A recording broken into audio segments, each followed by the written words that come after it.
back to the Paladin's Alliance, and if you watched my last video, I did a video on the biggest surprises and flops of the PGL Stockholm Major, and on the very end I did a little short tidbit on CPH Flames, obviously a big surprise for them, for me at that major, and I wanted to do a full video on them, and here it is basically. So essentially, I wanted to talk about how they were such a force to be reckoned with at this major. And it starts at the challenger stage where they play 3 maps. I believe they play Nuke, Overpass, and Vertigo. They do well to get out 3-0 in the challenger stage, which is impressive enough. And I'm sure there's a caveat for many people that they did it in their practice rooms. They didn't do it in the studio environment, which does definitely play a different factor in whether or not they qualify. But I think in my situation, even if they did play in the studio, they might not have gotten out 3-0, but they might have gotten out 3-1 or 3-2 for sure. And then once they hit the legend stage, that's where you start to see how they incorporate their underdog status to beat some legends teams. So a big part of the top level of Counter-Strike is most top tier teams don't know how to really master Ancient and really understand the win conditions of that map. And frankly, I don't know many of the win conditions on that map as well. It's still an ever-evolving meta. It's still changing every day and through every official. But CPH Flames understood this, and they understood that as far as the meta is concerned in the top 20 teams in the world, not many people understand Ancient completely. And so HooXi decides, okay, well, what if we take Ancient into our stead and try to play this map much more in the top level of Counter-Strike with our tier 2 brand of T-side Ancient. And you'll see here, they went 2-2. Ancient is the most played map for them, and they honestly would have qualified for the major. And honestly, the wins and losses should have been 3-1, but obviously, as you know, LNZ had that crazy game on Ancient, the final 2-2 game against CPH Flames, and that's the reason why they couldn't go through the champion stage. But I really want to focus in on the map of Ancient and how they have such crisp synergy between their teammates. And you'll realize, and I know many different analysts have said this, and I'll say the same, but a lot of the winning of the T rounds on that map comes down to the mid to late round and whether or not you can hold the bomb sites once you're able to get them, because especially on that A bomb site, once you're able to get the bomb down, you relatively get it unscathed. You might die to a player in the donut area, but if not, the retake is very doable since there are very open angles for CTs to clear. So I want to show mainly the T side of CPH Flames on Ancient, and against so many different teams, they've been able to absolutely outsmart them and outgun them in certain situations. And I really want to show you what top level teams can take away from what CPH Flames showed on Ancient. So even against teams like Heroic, who were managing to push teams like Na'Vi hard on Ancient especially, CPH Flames is managing to make them look like a foolish team on this map. And although CPH Flames weren't able to pull it over the line on this map in particular against Heroic, they still managed to have some really beautiful T sides, and I wanted to break down this round in specific, the very first round of Ancient. So it begins simple enough. HooXi with the Smoke Flash and Xiphon with the Raid Boss P250. And starting it off, the radar isn't necessarily cooperating with us today, but essentially you have Yabi out as the B lurk. You have Xiphon patrolling in mid. You have Roy tucked into the cubby to watch for any cave aggression. And then you have your other 2 players with the bomb, HooXi and Nico Odos, sitting back all the way in the entrance to Banana, right? So at this point, you can see they're playing a very passive approach to the round because they understand that Heroic love to play for information on the CT side of Ancient, and for that reason, they want to play for the information. They want to play for punishing the aggression of the Heroic players. And so you'll see as time passes, they decide to aggress down into the cubby as expected by the CPH Flames members. And while Cadian does have a favored fight, Roy still wins out the fight, and now you're sitting in a 5v4 advantage, and the person that wanted to trade with him also gets punished for him. He gets gooshed up here, Stalin, and has to go back all the way in the cave. Doesn't really make it out because he flubs the movement. And so now it seems like they're going to aggress into the B bomb site, but once Tessus gets that kill, you realize that it might... If you're Hooksy, you start to realize, well, maybe it's a stack here, because now I've spotted 3 different members of Heroic, so perhaps I shouldn't really send my men in here. And so they pump the brakes. And this is a very intelligent play, and most underdogs might just immediately execute because you have the utility on that side of the map. So you can easily just execute on the bomb site and push in and basically go into the meat grinder of Tessus and his teammate, I believe, Refresh. Yeah, Refresh playing in the cubby position on B. And at this point, they pump the brakes, right? Because you still have that lurk of Yabby out in the Tons area for A. And for that reason, he can walk up without having to take any real fights. And at this point, there's only Shush on the bomb site, and they can just chill. They can wait for a little while. They still have 45 seconds on the clock.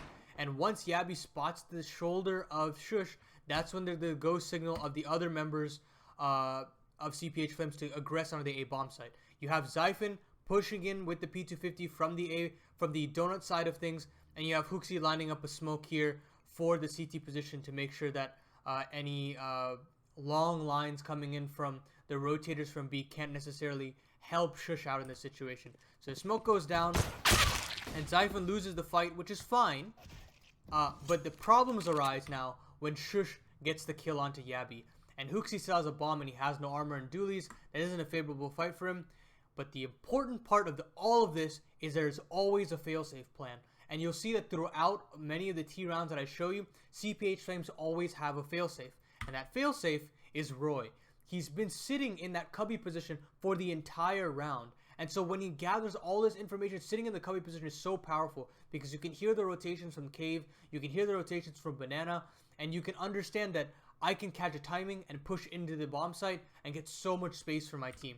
And so he does this, and he calls, look, Hooksy, the bomb site is completely clear. That utility is completely feigned out Heroic, and I can aggress and get so much position in the CT line.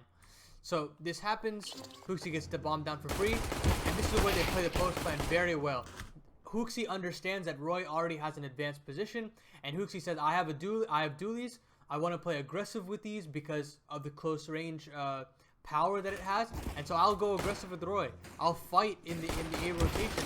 And even though Refresh comes in, we'll still have the jump on him in the post plan. And so they don't win this largely because of how good Refresh is at clutching. He baits out the bomb. He baits out the peek from Hooksy by tapping the bomb and sticking it. And he barely has time to finish the round and win it for Heroic. But still, largely a brilliant round from CPH Flames, really playing with the rotations and understanding the win conditions of how we should play this map. So another key part of the Ancient game is how well you can trade with your opponents and how good the comms are in those micro decision making factors. So again, this round is going to be largely a default based round, but they're always poking and prodding a specific part of the map that they want to just push the issue later on in the round, right? So usually Yabby is a lot more passive in how he plays these rounds. But you'll see once the smoke dissipates, he wants to actually take advantage of Tons and really push the issue on this side of the map.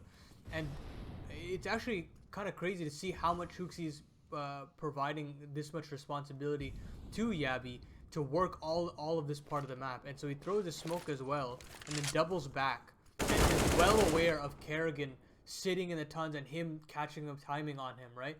And so that awareness is actually brilliant from Yabby's part, and I for one think that he's definitely one for the future to keep an eye on with how aware this guy is and the amount of raw aim that he has beyond that as well. So regardless, Yabby's gonna go get traded here, and once this happens, this is where I think the round is still in CPH Flames' favor because you still have a 4v4 and you're working the cave position in such a way that they're really feeling hot under the collar on the B side of the map as well. So even though FaZe has quelled whatever's going on A, Huxi and Roy have really been pestering with all this utility, and that molly basically dissuades rain away, and then they can just clear the left side of the map, and it's pristine trading from Roy there to really capitalize on whatever's going on B. And while this is happening, Nico has got pushed up into Banana and gotten a kill on Terrain because he has to get off of the cave position and get back onto the bomb site. So Nico knows that and has communicated that, and now plays more aggressively on Banana to get that pick. And now once this is done, Roy can smoke off the right side of the temple, and they can get a free bomb plant off of this. And although they don't get this bomb plant unscathed, the boost is very intelligent from FaZe. Now this is where the micro calls from CPH Flames are pristine. So Xiphon is planning behind the pillar, and Roy's watching for that plant from Xiphon and gets the trade from Roki. And even though he dies here, he gets the information for Xiphon that Twist is on the left side of Temple, and instead of waiting around and maybe hiding and slinking back into Banana or slinking back around to the right side of Temple, Xiphon knows the information. He knows this is his best opportunity to fight, and he goes and takes the fight against Twist and gets the kill. And so a lot of this round isn't necessarily predicated on some elaborate strategy, right? It's a very simple default set, and it's just them adapting to what kind of information that they're given and how they trade efficiently beyond that, right? So you start with Yabby getting his kill, his 1-for-1 trade on the tunnels position in A, and then as soon as that happens, that's when they decide to pounce on Cave. They realize that they don't want to necessarily waste utility to regain A main, and so they decide to push Cave on B. They use utility efficiently to just suss out the left side of Dig, and they get a kill there. They push Rain into an uncomfortable position, and then they play the 2v2 in a perfect synergy manner throughout that round. So this is much less the information plays that they were doing on round 1 against Heroic, and more so trading efficiently on round 3 against FaZe. So this last round that I want to show you, a little bit of a shorter video, because a lot of the rounds that CPH Flames like to do is largely based off of these 3 different types of rounds. There's the very default heavy round that I was showing you from round 3 against FaZe. There's the round where they like to sit back or and play for the aggression of the CTs with the round 1 against Heroic. And then finally this round here, where I want to highlight the amount of map control that they steal when they get a kill. When they'll pounce on a specific part of the map as soon as they get a kill on the map somewhere. So we'll start off this round as we usually do. Nico, Odos, and Roy going into the B-side cave part of the map, and Nico seeing if he can find an extra pick on the Banana position. So Yabby throws out these flashes, and they hear Hampus' silencer in the smoke, and they punish it, right? They punish it straight away, and now they have a good understanding of what they can do in mid. They have their standard mid control smokes put up, and they're just making sure that there's no real aggression, and luckily Device provides even more space for them, and so they punish that again. So again, once they take these 2 kills in their favor, they realize, look, we have mid all to ourselves, and we can basically do whatever we want on the map. So we'll smoke off Donut, which is largely an easier angle for CTs to get man advantages pulled back, right? A lot of situations where you can multi-frag in that Donut position. And so they just park Yabby in the tunnels, and they say, okay, everybody, let's go together as one unit up Red Room. And so here we have Huxi leading the charge here in the front. And I love that teams are more incorporating Red Room into their tactics now, because it's such an integral part to taking the A-bomb site. Even if you're able to go 1-for-1 here, you're able to take that amount of map control, and it allows for the free bomb plant once you do get into the bomb site, right? So here Huxi decides to take the charge. He smokes off the right side so that nobody fights him from CT. And although Plopsy does get 1, again, as I was saying before, going 1-for-1 is not bad at all. And this is where Yabby can strike, and Rez has to look for more CT information and really clear out tunnels so that he can fight the CT flanks that are coming in, because he knows that there's going to be more than one player coming in from the red room, right? So he goes down to Yabby, and Yabby catches the shoulder of LNZ here, and he's kind of boxed in now, right?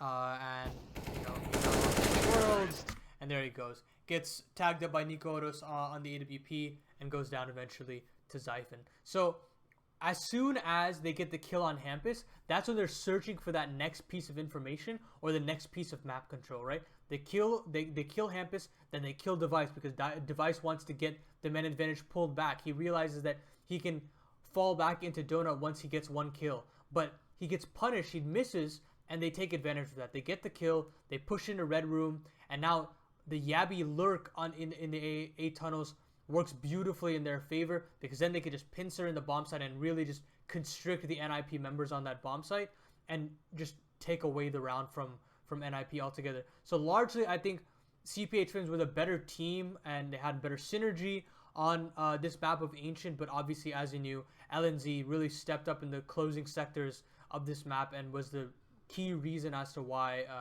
there wasn't a champion stage Copenhagen Flames at this major. But all in all, brilliant T-sides from the CPH Flames members. I think it's really difficult for any team really to get a high win percentage on Ancient and gain consistency on a map like this. There's a lot of fickle mid-round situations, late-round situations that can really come away from you as an IGL. And Hooksy has found a way to really pull together a consistent T side, especially. The CT side largely can be pulled across by individuals, and some good CT setups and baits and gimmicks can really work out in your favor. So I'm not really concerned too much about that. I didn't want to do too much in the video here. As you saw, I only did 3 T rounds because I think that's where the greatness of CPH Flames is Ancient. It really shines, right? Where they have a great understanding of the opponent that they're playing against, and they adapt very accordingly to that situation. They don't take any opponent lightly, and for that reason, they're such a strong team on this. And as you can see, they have a 70% win rate, playing this map nearly over 25 times now. And so keep an eye out for them in the future. I hope we get to see them at more lands, and hopefully they gain more experience. We might see them in a better org potentially in the near future. So don't write out CPH Flames, and hopefully I'll see you guys in the next video. I'll be doing a couple more pieces of content around YouTube, around the CSGO casting space, maybe an event or two in the near future. So stay tuned, and catch you guys in the next piece of content. So see you guys later. Peace.